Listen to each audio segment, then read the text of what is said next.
Assalamualaikum anak soli dan solihah. Bagaimana? Masih semangat untuk belajar hari ini? Insya Allah masih semangat ya. Sebelum memulai pembelajaran hari ini, alangkah baiknya kalau kita berdoa terlebih dahulu. Nah, dengan berdoa, semoga ilmu yang kita dapatkan hari ini, ilmu yang Ustadz atau Ustazah berikan hari ini dapat dipahami dengan mudah dan ilmunya bermanfaat. Amin. Nah, Ustazah yang pimpin doa ya. A'udzu billahi minasyaitonir rajim. Bismillahirrahmanirrahim. Raditu billahi robba wa bil islami dina wa bi muhammadin nabiyya wa rasula. Rabbi zidni ilman warzuqni fahma. Amin. Ya, Ustazah mau tanya, siapa di sini yang sudah mandi? Ayo, siapa yang sudah mandi? Kemudian sudah sholat duha? Dan siapa yang sudah sarapan? Mudah-mudahan sudah sarapan semua ya, dan sudah sholat duha sebelum memulai pembelajaran kita hari ini. Ya, penting ya kita setiap pagi harus mandi, kemudian sarapan, dan sholat duha, baru bersiap untuk belajar. Nah, ada yang tahu pembelajaran kita hari ini tentang apa? Ya, hari ini kita belajar tematik tema 2B, subtema 2, pembelajaran 2. Nah, kemarin kita sudah belajar tentang pembelajaran 1. Ya, sekarang kita pembelajaran 2 ya. Adapun tujuan pembelajaran kita hari ini, yang pertama adalah siswa dapat mengelompokkan keragaman benda di lingkungan sekitar berdasarkan wujudnya dengan benar. Kemudian tujuan yang kedua adalah siswa dapat mengidentifikasi berbagai sikap yang mematuhi dan tidak mematuhi aturan dengan benar.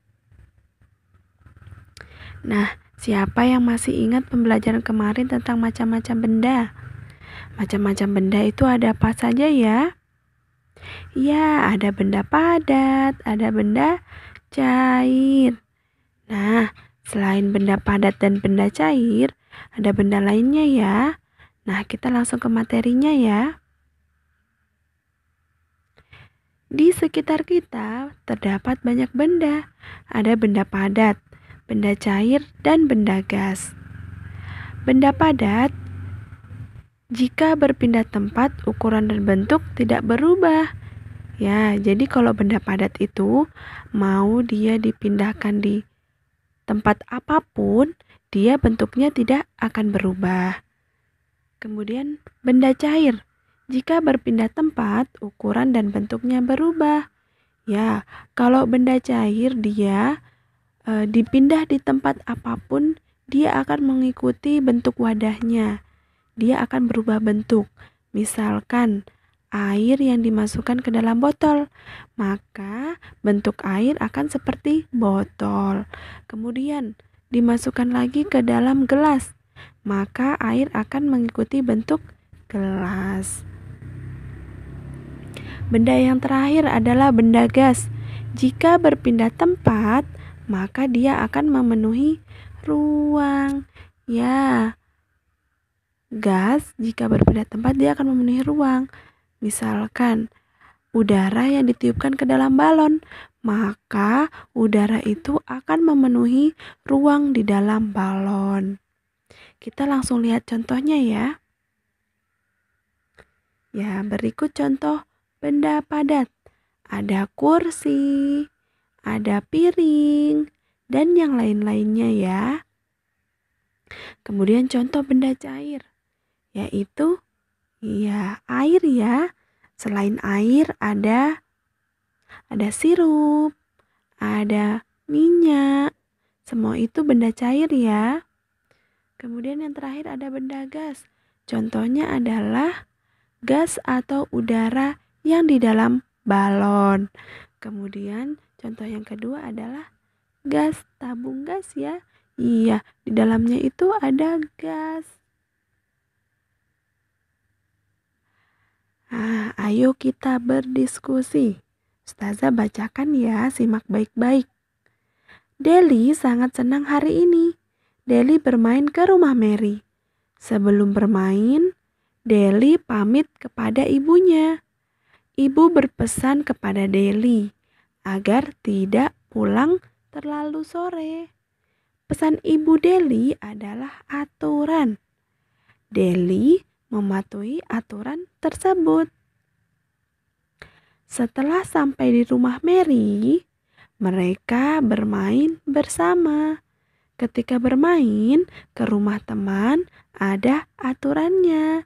Ya, jadi kalau kita bermain di rumah teman, tidak boleh sembarangan ya. Ada aturannya. Nah, contoh aturan bermain di rumah teman. Coba perhatikan baik-baik ya. Yang pertama ada saat bermain harus rukun. Iya, kalau bermain kita harus rukun.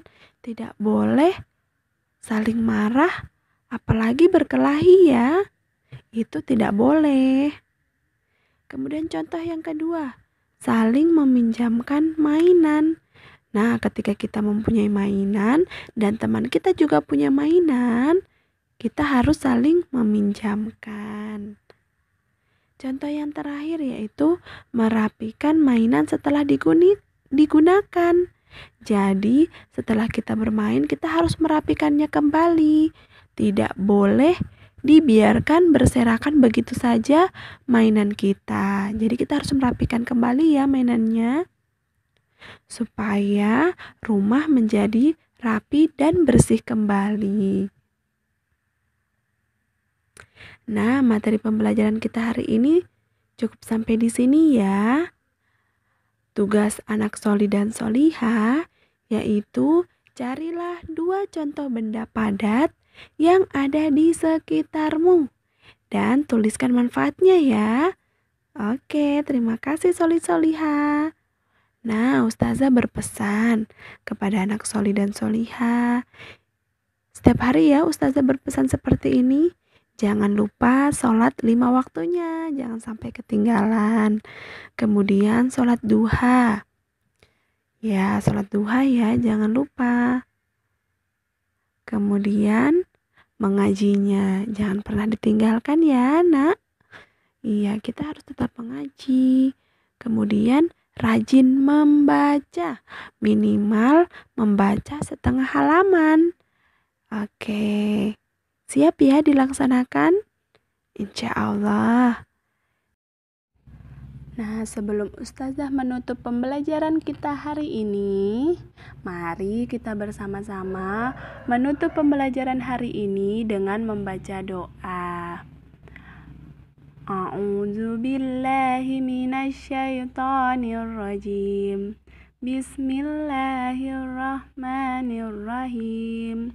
Subhanakallahumma wa bihamdik asyhadu an la ilaha illa anta astaghfiruka wa atubu ilaik.